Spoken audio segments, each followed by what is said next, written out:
Police కేసులు, SC atrocity కేసులు June 4 తర్వాత మీకు రిటర్న్ గిఫ్ట్ ఇవ్వడానికి సిద్ధంగా ఉన్నాము. ఇక్కడ ఉన్నటువంటి నాయకుడు ఎవరైతే ఉన్నాడో మీకు తగలడానికన్నా ముందే, ఈ నియోజకవర్గానికి రావడానికన్నా ముందే నాతో కూడా పంచాయతీ డిఎన్ఆర్ కాలేజీ ఎలక్షన్ లో ఆయన వర్గాన్ని చిత్తుగా ఓడించినటువంటి వ్యక్తి. నా మీద పరువు నష్టం దావా వేసినటువంటి పెద్ద మనిషి, ఈ పెద్ద మనిషి బెదిరించడానికి ప్రయత్నం చేశాడు.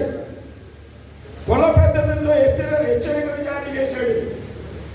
నా అందు చూస్తానన్నాడు. ఏమి పేకలేకపోయాడు అనేటువంటి విషయం.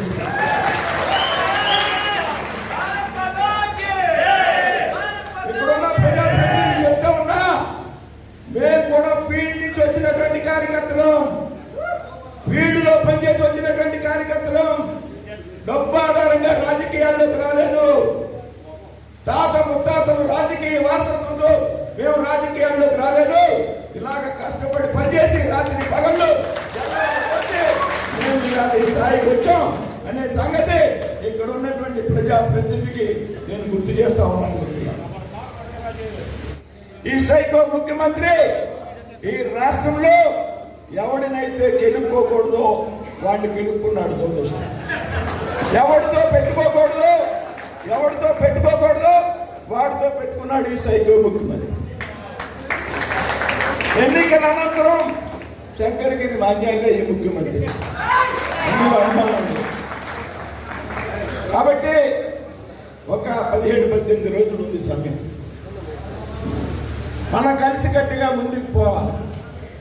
కలిసి పనిచేసేటువంటి క్రమంలో చిన్న చిన్న పొరపచ్చాలు రావచ్చు. వాటినన్నింటినీ కూడా అధిగమించి మన ముందున్నటువంటి లక్ష్యం ఈ రాష్ట్రంలో ప్రభుత్వం మారాలి. అదే లక్ష్యం కోసం మనం అంతా కూడా కలిసి పనిచేయాలి.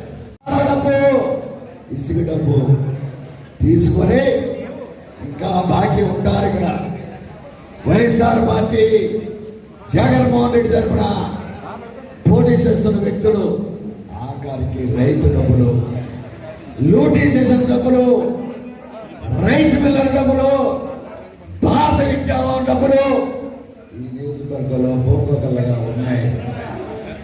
ఖర్చు చేయమని చెప్తా ఉన్నాం. గెలుస్తామని మాట చెప్తున్నారు. ఈరోజు సవాలు విసురుతున్నాం. మీరు ఎన్ని డబ్బులు ఇచ్చినా గెలుపు ఇక్కడ భారతీయ జనతా పార్టీ తెలుగుదేశం పార్టీ అని చెప్పి ఈరోజు సవాలు విసురుతున్నాం.